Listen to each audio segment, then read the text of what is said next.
विद्यार्थी मित्रांनो, आपण आतापर्यंत ह्या हॅलोजन अल्कोहोल्स, फेनॉल्स अँड इथर्स या टॉपिकमध्ये आपण आतापर्यंत डेफिनेशन्स बघितल्या, त्याच्यानंतर मग क्लासिफिकेशन बघितलं, नॉमेनक्लेचर बघितलं आणि मग प्रिपरेशन मेथड जे आहेत हे प्रिपरेशन मेथड्स बघितल्या. आणि याच्यावर आतापर्यंत आपण MCQ मल्टिपल चॉईस क्वेश्चन्सचे आतापर्यंत आपण 3 सेशन जे आहेत हे 3 सेशन्स केलेत आणि आज आपण चौथा सेशन जो आहे तो चौथा सेशन आपण याच्यावर करतोय. आणि मग त्याच्यानंतर मग पुन्हा आपण केमिकल प्रॉपर्टीज यांचे जे आहेत त्यांचा स्टडी जो आहे तो स्टडी आपण पुढच्या लेक्चरपासून सुरू करणार आहे. तर पहिला MCQ जो आज आपण डिस्कस करणार आहे तो जो आहे तो physical properties of alcohols and phenols and ethers. Okay, यांच्यावर हा प्रश्न आहे. प्रश्न असा आहे, alcohols boil at higher temperature than corresponding alkanes. Okay, alcohols boil at higher temperature than corresponding alkanes due to. Okay, म्हणजे थोडक्यात काय, तर तुम्ही जर समजा अल्कोहोल कुठलंही घेतलं ROH, ओके, आणि त्याच्या करस्पॉन्डिंग अल्केन जर आपण घेतला म्हणजे RH, ओके, म्हणजे काय, तर number of carbon atoms in alcohol as well as in the alkane are same. Okay, म्हणजे थोडक्यात काय, तर जर समजा तुम्ही एक कार्बन आयटम घेतला तर तो मिथाइल अल्कोहोल असेल आणि एक कार्बन आयटम इथं घेतला तर ते मिथेन असेल, म्हणजे मिथाइल अल्कोहोल आणि मिथेन. ओके, याच्यामध्ये मिथाइल अल्कोहोलचा बॉइलिंग पॉईंट जो आहे तो जास्त आहे. तसंच इथाइल अल्कोहोल आणि इथेन, इथं देखील इथाइल अल्कोहोलचा बॉइलिंग पॉईंट जो आहे तो जास्ती आहे. ओके, आणि हे त्यांनी विचारलेलं आहे की अल्कोहोलचा बॉइलिंग पॉईंट जो आहे तो करस्पॉन्डिंग अल्केन्सपेक्षा जास्त का आहे. आणि त्यांनी ऑप्शन दिलेले आहेत. पहिला ऑप्शन आहे intramolecular hydrogen bonding. Okay, intramolecular hydrogen bonding म्हणजे थोडक्यात काय, तर अल्कोहोल्समध्ये within the molecule hydrogen bonding असतं. ओके, असं एक ऑप्शन जो आहे तो ऑप्शन दिलेला आहे. दुसरा ऑप्शन असं दिलेला आहे इंटरमॉलिक्युलर हायड्रोजन बॉन्डिंग. ओके, म्हणजे दोन अल्कोहोल मॉलिक्यूल जे आहेत हे दोन अल्कोहोल मॉलिक्युल्स हे एकत्र आलेले आहेत आणि त्यांच्यामध्ये एक बॉन्डिंग तयार झालेलं आहे, हायड्रोजन बॉन्डिंग तयार झाले. ओके, तिसरा ऑप्शन जो दिलेला आहे तो van der Waals forces of attraction. Okay, म्हणजे त्यांच्यामध्ये एक वीक फोर्स ऑफ अट्रॅक्शन जो आहे मॉलिक्युल्समध्ये असू शकतो, हा तिसरा ऑप्शन आहे. आणि चौथा ऑप्शन दिलेला आहे की ऑल. ओके, आता एक लक्षात घ्या, तुम्ही अल्कोहोल जर समजा घेतले तर अल्कोहोल्स आपण लिहित असताना आपण ROH अशा पद्धतीने आपण अल्कोहोलचे हे अल्कोहोल्स लिहित असतो. आता यामध्ये within the molecule hydrogen bonding जे आहे ते पॉसिबल नाहीये. ओके, कारण हा ऑक्सिजन जो आहे तो डेल्टा निगेटिव्ह असेल, हायड्रोजन जो आहे तो डेल्टा पॉझिटिव्ह आहे. ओके, आता इथं ऑक्सिजनला दुसऱ्या हायड्रोजन बरोबर बॉन्ड तयार करणं शक्य नाहीये, त्यामुळं इंट्रामॉलिक्युलर हायड्रोजन बॉन्डिंग पॉसिबल नाहीये. पण ते जर इंटरमॉलिक्युलर जर तुम्ही जर विचार केला, ओके, म्हणजे जर समजा तुम्ही एकापेक्षा जास्त अल्कोहोल मॉलिक्यूल जर घेतले, आता हे मी अल्कोहोल मॉलिक्यूल जो आहे ते अल्कोहोल मॉलिक्यूल लिहिले, मी आता दुसरं अल्कोहोल मॉलिक्यूल जो आहे तो मी दाखवतो.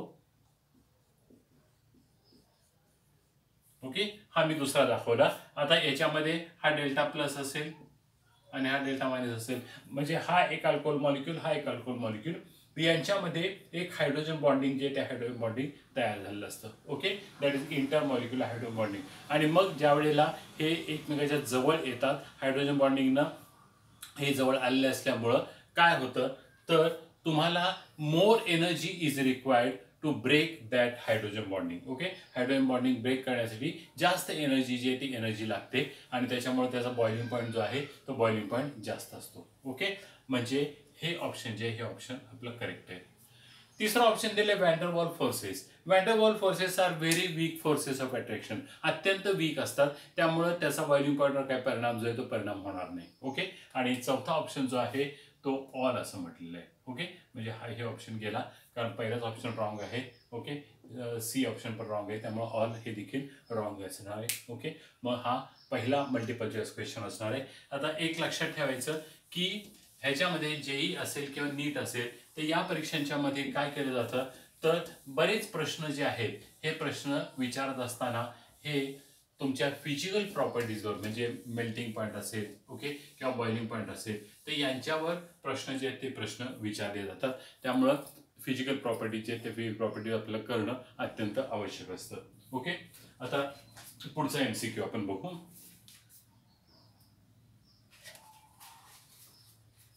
phenols can be obtained by action of NaOH on chlorobenzene. Okay, phenols can be obtained. क्लोरोबेन्झीन पासून फेनॉल जे आहे हे फेनॉल तयार होतंय असं त्यांनी सांगितलेलं आहे.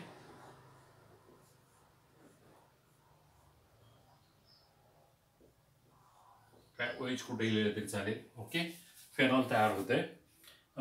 Phenols can be obtained by action of NaOH on chlorobenzene.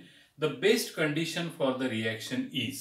Okay, आता ह्याच्यासाठी हे कंडिशन कोणती आहे. ओके, आता हे कंडिशन कोणती आहे त्यांनी सांगितलंय.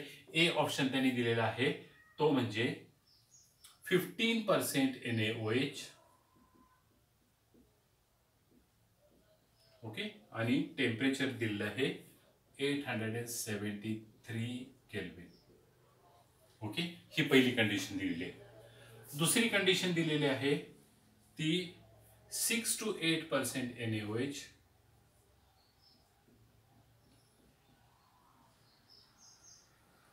त्यानंतर टेम्परेचर 623 केल्विन आणि 150 ॲटमॉस्फिअर प्रेशर. ओके, ही दुसरी कंडिशन दिलेली आहे. त्यानंतर तिसरी कंडिशन जी दिलेली आहे ती कॉन्सन्ट्रेटेड NaOH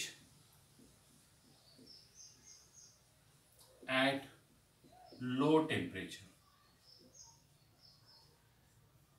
ठीक आहे, आणि चौथी कंडिशन दिलेली आहे सॉलिड NaOH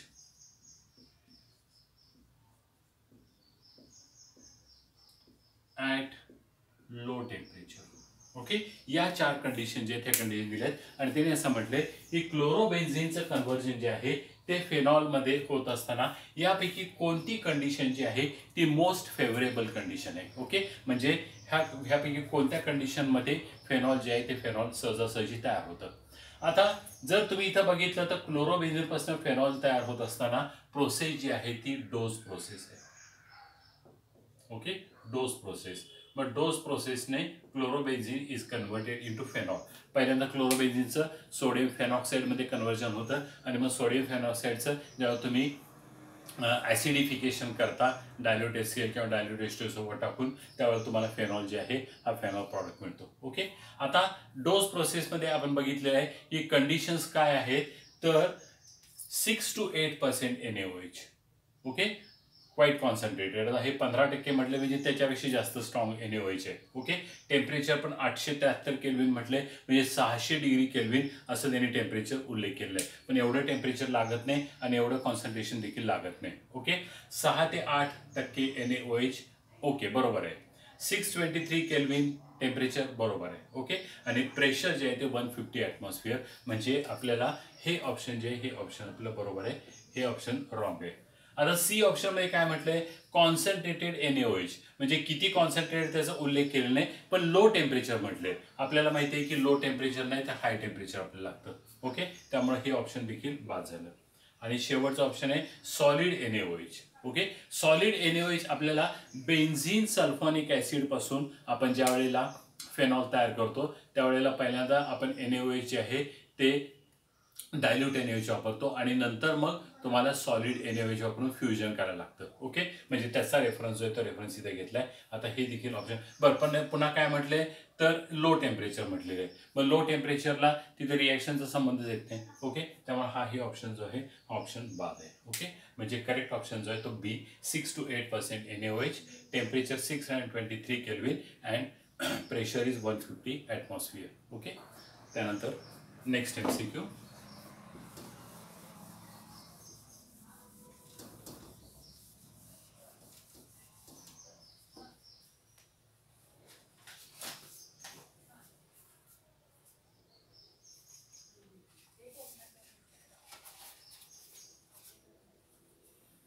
आत्ताच मी उल्लेख केलेला होता की बेन्झीन सल्फोनिक ॲसिड पासून फेनॉल जे आहे ते फेनॉल तयार होत असताना मी NaOH जे आहे ते सॉलिड लागतं असं मी म्हटलं होतं. आता त्याच्यावरच MCQ जो आहे तो MCQ आलेला आहे. MCQ असा आहे this is benzene sulphonic acid. Okay, BSA benzene sulphonic acid. This is treated with NaOH, sodium hydroxide बरोबर हे ट्रीट केलेलं आहे. ओके, आणि याच्यापासून प्रॉडक्ट मिळालेलं आहे ए हा प्रॉडक्ट मिळाला. आता ए हा प्रॉडक्ट काय आहे त्याने काय सांगितलेलं नाहीये. Okay, again this is treated with NaOH, हे पुन्हा NaOH बरोबर ट्रीट केलेलं आहे. आणि इथं शब्द वापरलेला आहे फ्युजन. म्हणजे थोडक्यात काय तर सोडियम बेन्झीन सल्फोनेट इथे जे तयार झालेलं आहे ते NaOH बरोबर फ्यूज केलेलं आहे. ओके, आणि त्याच्यानंतर मग तुम्हाला प्रॉडक्ट जो आहे तो प्रॉडक्ट बी मिळाला आहे. आणि बीचं त्यांनी ऍसिडिफिकेशन केलेलं आहे किंवा डिकॉम्पोजिशन केले with mineral acid. Okay, and you get the product C. आणि सी हा प्रॉडक्ट काय आहे असं त्यांनी विचारलेलं आहे. Okay, benzene sulphonic acid NaOH बरोबर ट्रीट केलं की सोडियम बेन्झीन सल्फोनेट तुम्हाला मिळतं. ओके, म्हणजे काय तर इथं तुम्हाला प्रॉडक्ट जो आहे तो प्रॉडक्ट मिळतो हा SO3Na. ओके, हा प्रॉडक्ट जो आहे हा प्रॉडक्ट ए आहे. त्याच्यानंतर त्याचं NaOH बरोबर फ्युजन केल्यानंतर तुम्हाला बी हा प्रॉडक्ट मिळतो. आणि बी हा प्रॉडक्ट असा आहे हा ONA, सोडियम फेनॉक्साईड.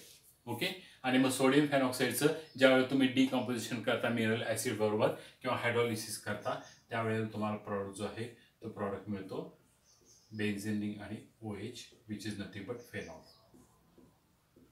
ओके, आणि आता त्यांनी ऑप्शन्स असे दिलेले आहेत. पहिला ऑप्शन नाही फेनॉल, तोच ऑप्शन बरोबर आहे. ओके, म्हणजे ए ऑप्शन जो आहे तो phenol which is correct option. Okay, त्याच्यानंतर दुसरा ऑप्शन दिलाय बेन्झाल्डेहाइड. ओके, बेन्झाल्डेहाइड मध्ये कसं असतं तर ही बेन्झीन रिंग आणि इथं CHO ग्रुप असतो. Okay, this is benzaldehyde. तिसरा ऑप्शन दिलेला आहे बेन्झॉइक ऍसिड. बेन्झॉइक ऍसिड मध्ये हा COOH ग्रुप असतो. ओके, आणि चौथा ऑप्शन जो दिलेला आहे तो चौथा ऑप्शन आहे सोडियम बेन्झीन सल्फोनेट. ओके, म्हणजे हा ऑप्शन दिलाय.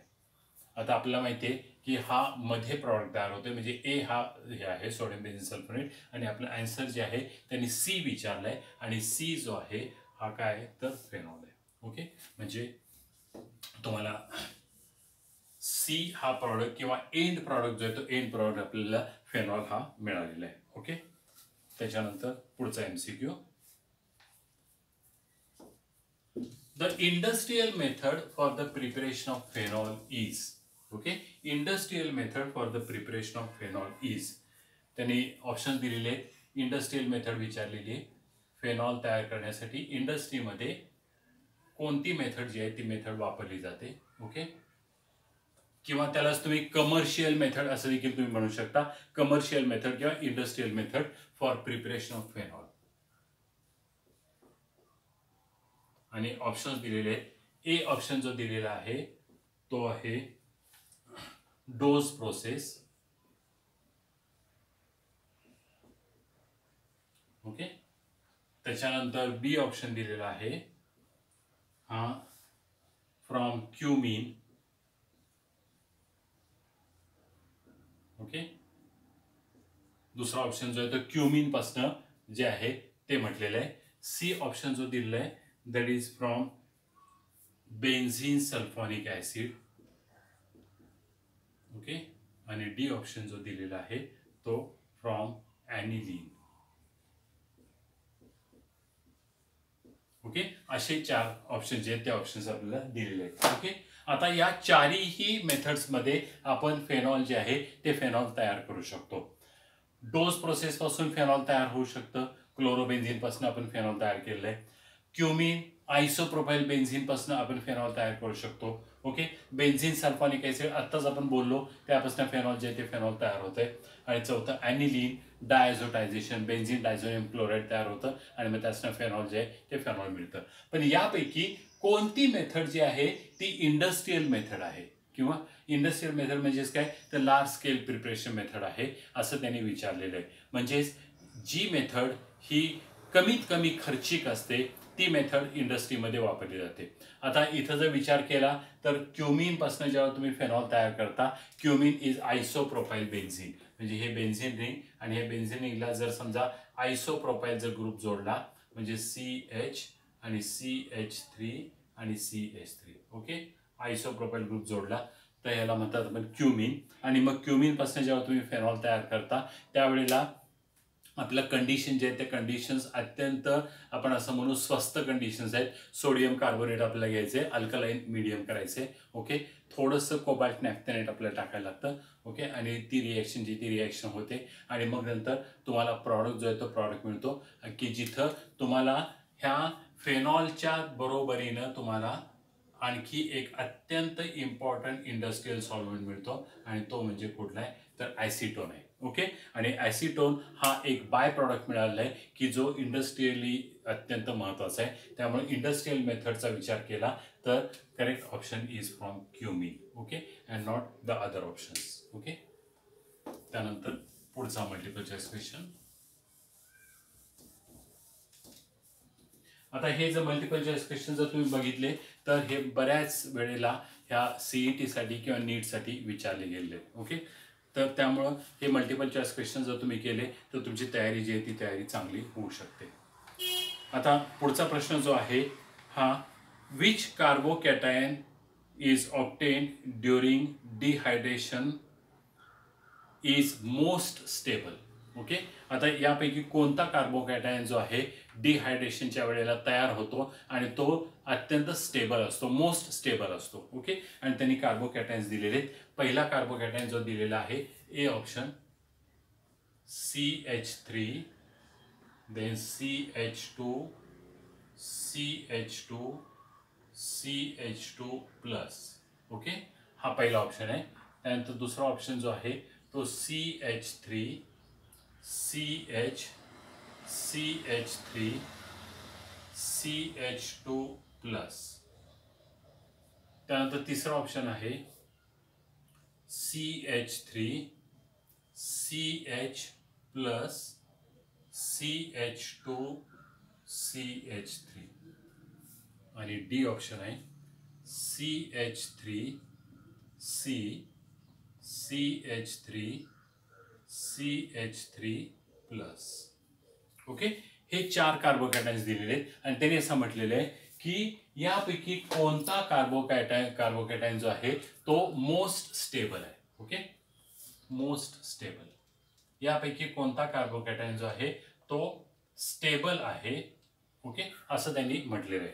आता या 4 ऑप्शन्समध्ये जर तुम्ही बघितलं तर पहिला आणि दुसरा हे जे 2 कार्बोकॅटायन जे आहेत हे 2 कार्बोकॅटायन जे आहेत हे प्रायमरी कार्बोकॅटायन आहेत. ओके, कारण इथं CH2 प्लस आहे, इथं देखील CH2 प्लस आहे. So they are primary carbocation. C option जर बघितला तर this is a secondary carbocation. Okay, कारण का ते इथं CH ग्रुप आहे, मग हा सेकंडरी आहे. बघा प्रायमरीमध्ये कसं आहे की ज्या कार्बनवर पॉझिटिव्ह चार्ज आहे तो एकाच कार्बनला जोडला असतो, ज्या कार्बनवर पॉझिटिव्ह चार्ज आहे तो एकाच कार्बनला जोडला असतो. पण हा मात्र मी सेकंडरी म्हणतोय because it is attach to another carbon atoms. म्हणजे हा सेकंडरी कार्बन आयटम आहे आणि त्याच्यावर चार्ज आहे म्हणजे दिस इज सेकंडरी कार्बोकॅटायन. आणि हा जो आहे हा टर्शरी कार्बोकॅटायन आहे. ओके, कारण हा कार्बन जो आहे हा 3 कार्बन आयटम्स जोडला आहे. So this is tertiary carbon item and positive charge is present on tertiary carbon item. So this is tertiary carbocation. आता यापैकी कोणता कार्बोकॅटायन हा मोस्ट स्टेबल आहे असं विचारलेले. ओके, म्हणजे थोडक्यात काय तर कोणता कार्बोकॅटायन सहजासहजी तयार होतो असा त्याचा प्रश्न जो आहे तो प्रश्न आहे. आता आपल्याला माहिती आहे की आपण ज्यावेळेस स्टडी केलं त्यावेळेला आपण असं म्हटलं की tertiary carbocation is more stable than primary and secondary. Okay, आणि त्यामुळे टर्शरी जो आहे तो इथं आहे. So the option D is correct. Okay, tertiary carbocation is more stable. Okay, त्यानंतर पुढचा प्रश्न.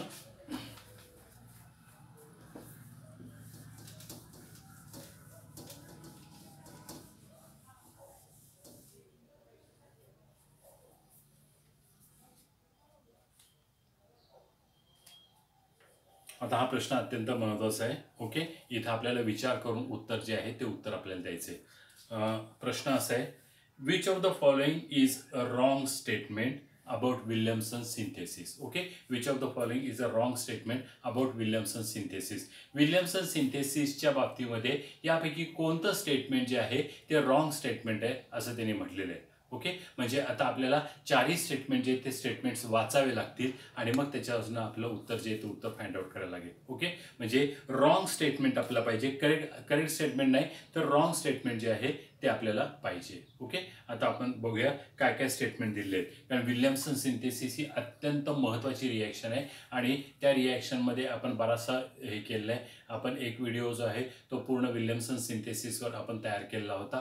ओके, आणि विल्यमसन सिंथेसिस ही अत्यंत महत्त्वाची रिॲक्शन आहे as far as the ethers is concern. आणि तुम्ही जर विचार केला मग ती CET असू दे, JEE असू दे किंवा नीट असू दे, कमीत कमी एक प्रश्न जो आहे तो विल्यमसन सिंथेसिसवर असतोच असतो. ओके, आता स्टेटमेंट्स काय दिले आहेत बघा. पहिलं स्टेटमेंट जे आहे ते alkyl halide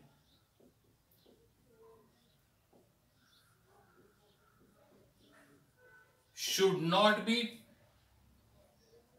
tertiary. Okay, alkyl halide should not B tertiary. Alkyl halide हे टर्शरी असता कामा नये. आपल्याला माहिती आहे की विल्यमसन सिंथेसिसमध्ये आपण अल्काइल हॅलाइड जर घेतलं आणि ते जर टर्शरी अल्काइल हॅलाइड असेल तर तिथं आपल्याला सबस्टिट्यूशन होत नाही, तर ती इलिमिनेशन रिॲक्शन जे ती इलिमिनेशन होते. म्हणजे हे स्टेटमेंट जे हे स्टेटमेंट बरोबर आहे. आपल्याला असं म्हटलं की रॉंग स्टेटमेंट कोणतं आहे. दुसरं आपल्याला स्टेटमेंट दिलेलं आहे reactant should not be haloarene. Reactant should not be haloarene. म्हणजे हॅलोअरीन असता कामा नये. ओके, आपल्याला माहिती आहे की जर समजा हॅलोअरीन जर असेल तर हॅलोअरीन मध्ये काय असतं तर बेन्झीन रिंगला आपण Cl जोडलेला असतो. ओके, आणि मग हा जो आहे आपल्याला माहिती आहे की आपण ज्या वेळेला क्लोरीन हा इलेक्ट्रोनिगेटिव्ह आहे त्यामुळे काय होतं तर इथं हा C आणि Cl मध्ये डबल बॉन्ड तयार होतो. ओके, आणि निगेटिव्ह चार्ज तयार होतो. तसाच आपण पुढचा जर विचार केला तर तुम्हाला असं दिसतं C आणि Cl मध्ये डबल बॉन्ड तयार होतो आणि निगेटिव्ह चार्ज असतो. म्हणजे ऑर्थो पोझिशनला किंवा पॅरा पोझिशनला निगेटिव्ह चार्ज जो आहे तो निगेटिव्ह चार्ज येत असतो आणि मग त्यामुळं हा CCl बॉन्ड जो आहे तो स्ट्रॉंग बॉन्ड असतो, तो सहजासहजी ब्रेक होत नाही. आणि त्याच्यामुळे विल्यमसन सिंथेसिसमध्ये जोपर्यंत CCl बॉन्ड ब्रेक होत नाही तोपर्यंत ॲडिशन होत नाही. म्हणजे reactant not be or should not be haloarene हे देखील बरोबर स्टेटमेंट आहे. ओके, आपल्याला चुकीचं स्टेटमेंट पाहिजे. तिसरं स्टेटमेंट दिले reactant should not be vinylic halide.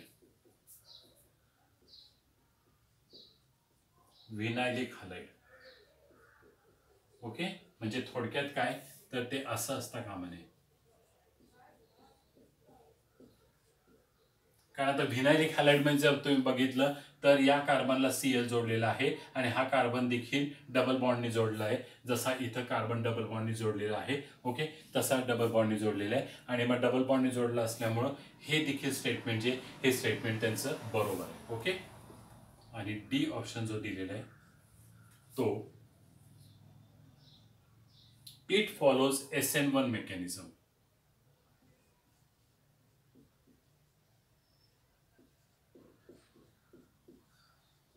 It follows SN1 mechanism. आता विल्यमसन सिंथेसिसमध्ये आपल्याला माहिती आहे की SN2 मेकॅनिझमनं रिॲक्शन जे ती रिॲक्शन होत असते SN1 नी होत नाही. Okay, so in Williamson synthesis the reaction take place through SN2 mechanism. One step continuous process आहे. म्हणजे तुम्हाला ॲट अ टाइम हॅलोजन बाजूला जातो त्या ठिकाणी अल्कॉक्साईड ग्रुप जो आहे तो अल्कॉक्साईड ग्रुप येत असतो. त्यामुळं ती SN2 मेकॅनिझम आहे आणि इथं म्हटलेलं आहे इट फॉलोज SN1 मेकॅनिझम. म्हणजे हे स्टेटमेंट जे हे स्टेटमेंट रॉंग आहे. म्हणजे आपला ऑप्शन जो आहे तो ऑप्शन आपला डी आहे. ओके, कारण त्यांनी रॉंग स्टेटमेंट कोणतं आहे ते विचारलेलं आहे. ओके, त्यानंतर पुढचा प्रश्न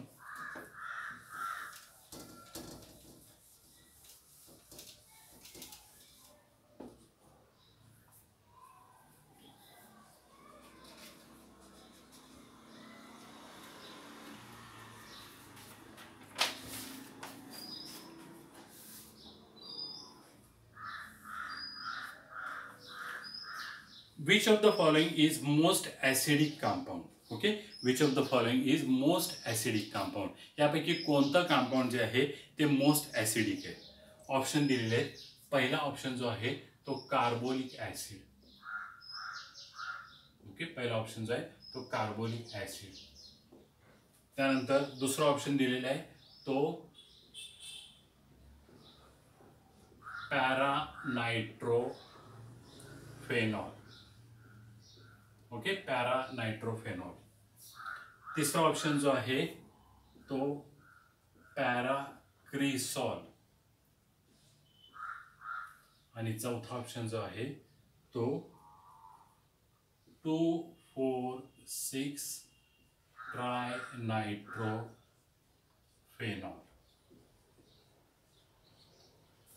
यापैकी कोणतं कंपाऊंड जे आहे हे मोस्ट ऍसिडिक आहे. ओके, कोणतं कंपाऊंड मोस्ट ऍसिडिक आहे असा प्रश्न जो आहे तो प्रश्न विचारलेला आहे.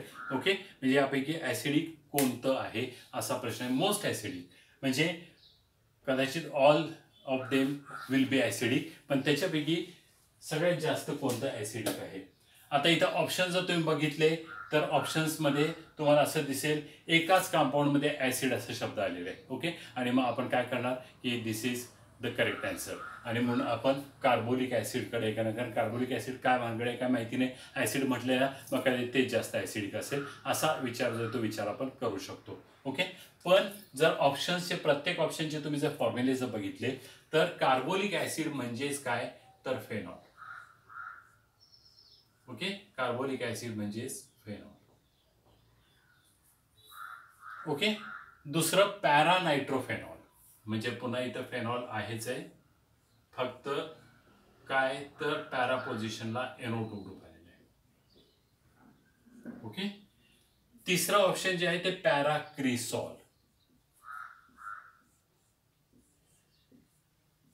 आणि पॅराक्रिसॉल मध्ये काय असतं तर OH ग्रुप असतोच, परंतु पॅरा पोझिशनला मिथाइल ग्रुप असतो. ओके, आणि चौथं ऑप्शन जे आहे ते 2,4,6 ट्रायनायट्रोफेनॉल म्हणजे हा OH आणि NO2 ग्रुप जे आहे ते NO2 ग्रुप इथाय, एक इथाय त्यानंतर एक इथाय आणि एक जो आहे तो इथाय. ओके, 2,4,6 ट्रायनायट्रोफेनॉल. यापैकी कोणता ऑप्शन करेक्ट आहे असा प्रश्न जो आहे तो प्रश्न विचारलेला आहे. आपल्याला माहिती आहे की फेनॉल मध्ये ज्या वेळेला इलेक्ट्रोफिलिक ग्रुप येतो त्यावेळेला त्याचं ऍसिडिक कॅरेक्टर जे ते ऍसिडिक कॅरेक्टर वाढतं. ओके, आता हे ऍसिडिक आहे फेनॉल, पॅरानायट्रोफेनॉल ऍसिडिक आहे, त्यानंतर हे ऍसिडिक आहे, हे मात्र अत्यंत कमी ऍसिडिक आहे. मग सगळ्यात जास्त ऍसिडिक कोणतं तर NO2 3 ठिकाणी आले, त्यामुळे 2,4,6 trinitrophenol this is the correct option. Okay, so this was about the multiple choice questions on this alcohol, phenols and ethers. आता आपण पुढच्या ह्याच्यामध्ये आपण काय करणार आहोत तर केमिकल प्रॉपर्टीज ऑफ अल्कोहोल्स, नंतर फेनॉल्स आणि इथर्स. अचानक लाईट गेलेली असल्यामुळे आता आपल्या इथंच थांबायला लागते. आणखी 1-2 प्रश्न घेणार होतो ते आता पुढच्या ह्याच्यामध्ये मी घेईन आणि मग त्याच्यानंतर आपण केमिकल प्रॉपर्टीजकडे जाऊ. Okay, thank you very much.